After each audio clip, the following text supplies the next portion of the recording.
Bonjour tout le monde, j'espère que vous allez bien.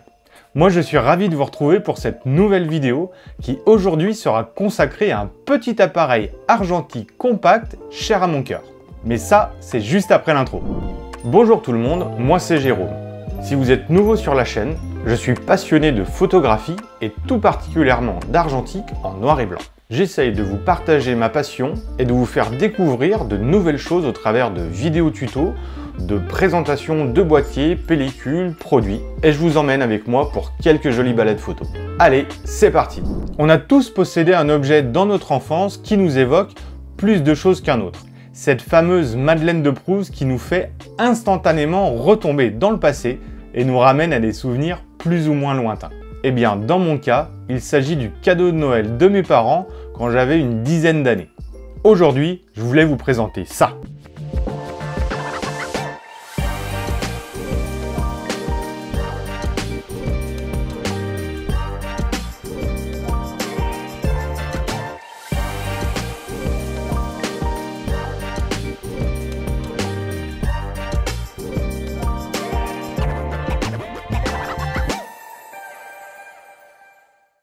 Il s'agit du Minolta 70W. Compact de la marque japonaise bien connue, il est sorti en 1995 à une époque où les petits argentiques, tout automatiques, faisaient un carton dans le milieu. Du style Olympus MJU par exemple. De son vrai nom, Minolta Rivazoom 70W, il avait un petit frère, le 70, qui reprenait en quasi tout point ses caractéristiques, mais avec une principale différence, sa focale. La petite lettre W vient donc de sa plage focale, qui débute à 28 mm pour s'étendre jusqu'à 70 mm. Petit zoom intéressant donc, sans pour autant être trop long.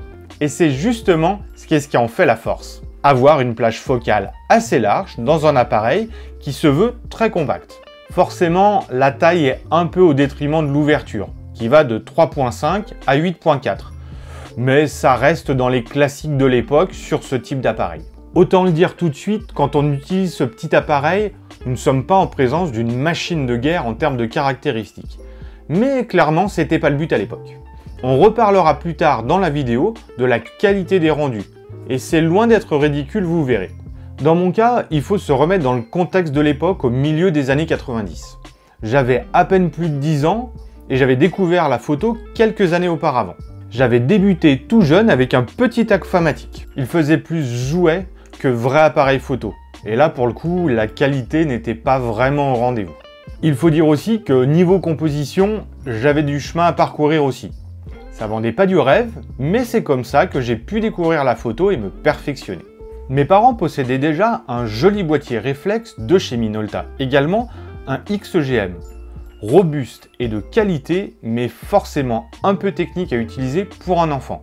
Ce qui pourtant ne me faisait pas peur à l'époque. Devant mon engouement pour la pratique et aussi parce que j'arrêtais pas de piquer l'appareil de ma mère, ils m'ont fait le plaisir de m'offrir ce petit appareil pour que je puisse me consacrer à ce qui deviendra cette passion dévorante. Le Minolta 70W est très simple à utiliser. Le genre d'appareil sans fioritures si on veut pas se prendre la tête. Tout automatique, petit flash intégré lui aussi automatique et désactivable. Chargement de la pellicule ultra simple et zoom dézoom par un petit bouton. Je me rappelle de son déballage le jour de Noël. Retirer délicatement le paquet cadeau. Ouvrir la jolie boîte Minolta, enlever les protections et le sachet plastique. J'avais dans mes mains cette petite bombinette, toute mignonne, rien qu'à moi. Il est tout en plastique, comme beaucoup d'appareils des années 90, mais sans faire bas de gamme pour autant. Le mien est de couleur titane, comme il disait à l'époque, mais il existe aussi en version noire. Je vous montre rapidement les boutons et fonctionnalités, puis on verra ensemble quelques rendus faits avec. Rien de très compliqué, vous allez voir. Sur le dessus, les boutons principaux, avec la gestion du flash, qui à l'allumage est mis en automatique, mais vous pouvez également activer les anti-yeux rouges, le flash forcé et le désactiver. Sachant que la position sélectionnée reste tant que vous ne changez pas de mode ou éteignez l'appareil. Ensuite, vous avez le bouton pour le retardateur et le mode rafale. Ici, le retardateur et là, le mode rafale. Et ensuite, le mode normal que vous pouvez remettre.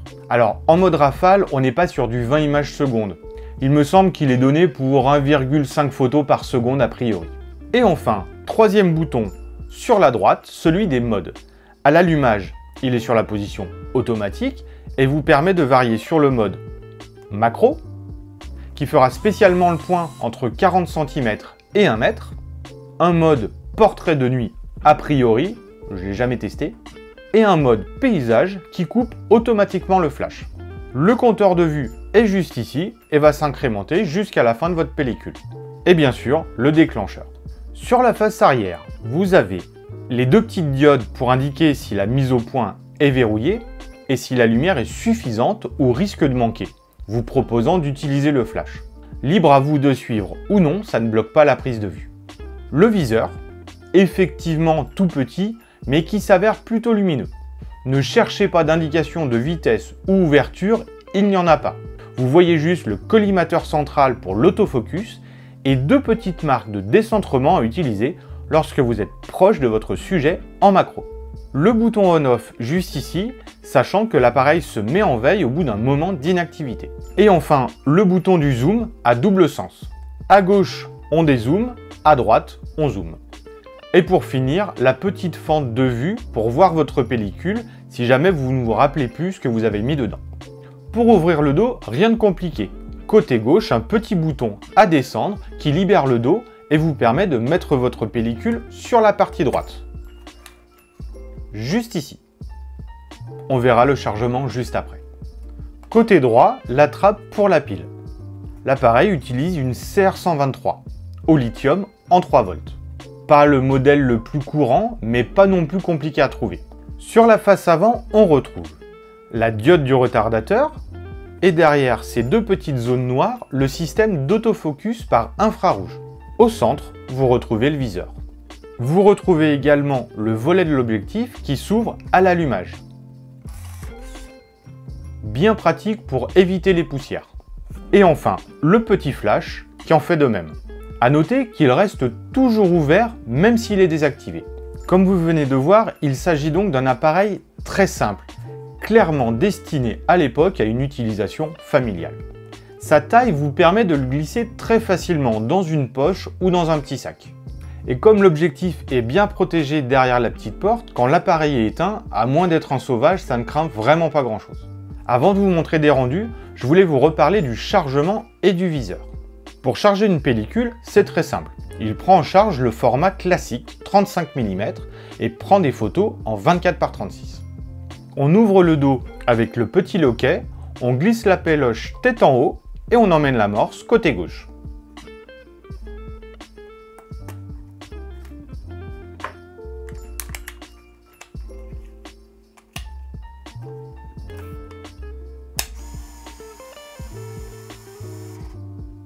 Pas besoin de l'accrocher ou de la rentrer dans une fente, juste bien à plat et assez loin pour que l'embobinage automatique se fasse.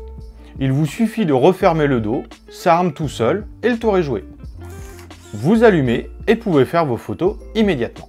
L'appareil reconnaît la sensibilité de la pellicule grâce au système de codage DX. Une fois votre pellicule terminée, l'appareil va automatiquement la rembobiner et vous pourrez l'enlever très facilement.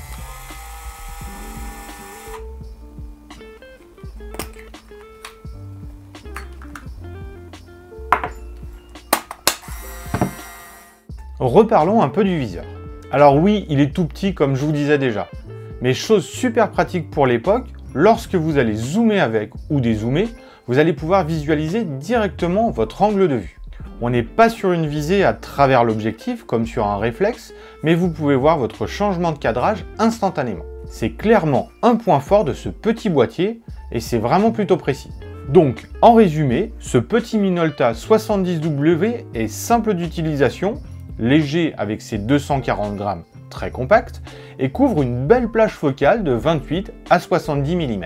En défaut, je pourrais dire que son ouverture maximale à 3.5 n'est pas exceptionnelle, mais pour l'époque et sa taille, difficile d'en demander plus. Maintenant, voyons ensemble quelques rendus que j'ai faits récemment. Je précise, le boîtier a toujours été bien traité, jamais réparé, mais n'avait pas servi depuis une bonne quinzaine d'années. J'ai juste changé la pile qui, au passage, marchait encore, mais bon, j'ai préféré jouer la sécurité. Il était gentiment posé dans mon étagère à côté de tous les autres et n'attendait qu'une chose, refaire des photos. Si vous suivez un peu la chaîne et mon compte Instagram, vous aurez certainement noté que je ne suis pas un grand utilisateur de compact, et encore moins de boîtier automatique. Mais je dois reconnaître que lui, c'est pas pareil.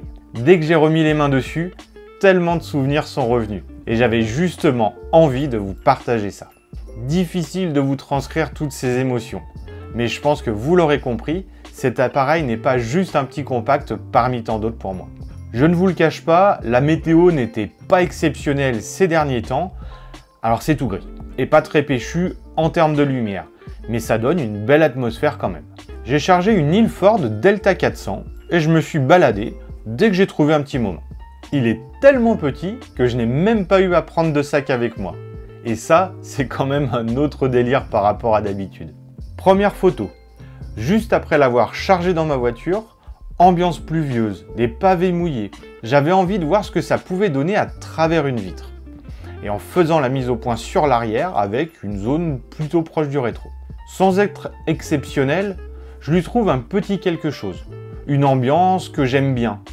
Pas vraiment lugubre, mais pas lumineuse non plus. Je prends mon courage à deux mains, il ne pleuvait quasiment plus, et j'attaque ma balade.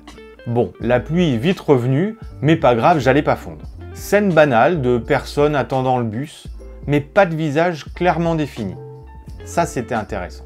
La luminosité était plutôt présente, on voit quand même un joli flou d'arrière-plan, le sol est bien brillant, les gouttes sur le parapluie ressortent bien.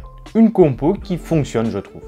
Je vous rassure, je ne vais pas vous montrer toute la péloche, mais une petite sélection que je trouve représentative du boîtier et surtout montrant les avantages et les inconvénients. Une autre photo pour voir un peu de profondeur, et cette fois-ci un léger zoom. Je devais être aux alentours de 35-40 mm. La définition est sympa, la prise de vue est ultra simple, ça fonctionne. Du côté du Vieux-Lyon, certains connaissent peut-être, nous avons des petites ruelles qui serpentent entre les immeubles, pour rejoindre d'autres rues ou déboucher sur une cour intérieure. Nous appelons ça les traboules.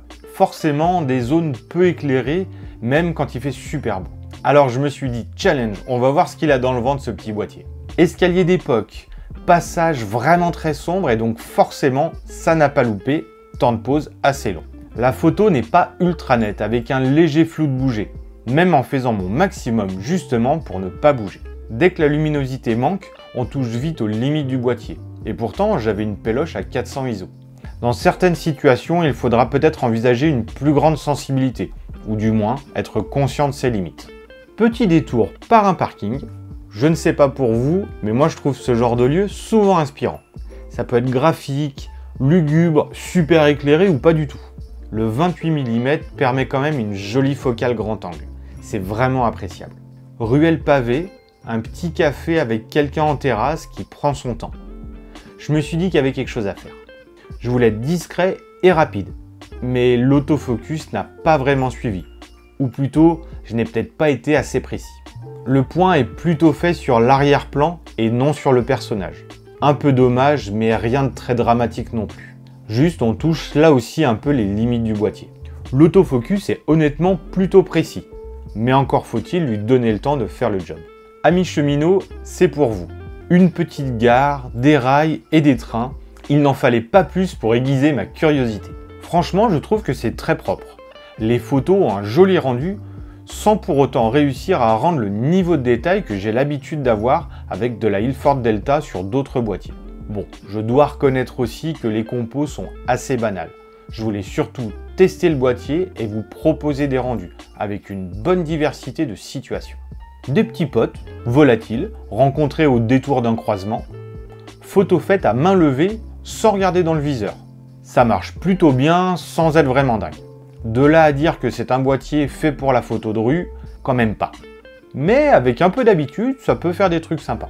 Deux photos du même endroit en direction Croix-Rousse. Pour vous montrer le 28 mm et le 70 mm. Ça commençait à être vraiment tout gris. Et la météo aidait vraiment pas. Mais on peut quand même voir l'avantage de ce petit zoom.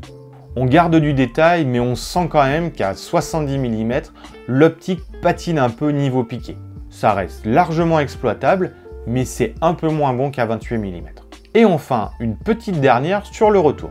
Un peu improbable en termes de lumière, des contrastes forts dus à la scène. Appareil pointé direction le ciel, bien plus lumineux que les bâtiments autour. Des lignes fortes avec les branches et de l'angle pour rajouter de la dynamique. J'aime bien ces atmosphères assez marquées, qui donnent une ambiance assez lourde. Bien qu'un peu sombre, je trouve que l'appareil a plutôt bien géré. Voilà pour les photos. Je précise que les négatifs ont été numérisés sur mon banc. Très peu de modifs, juste un peu retravaillés au niveau des courbes, mais les rendus que vous venez de voir sont représentatifs des négatifs. Forcément, mon avis reste assez subjectif. Chacun aura des goûts différents.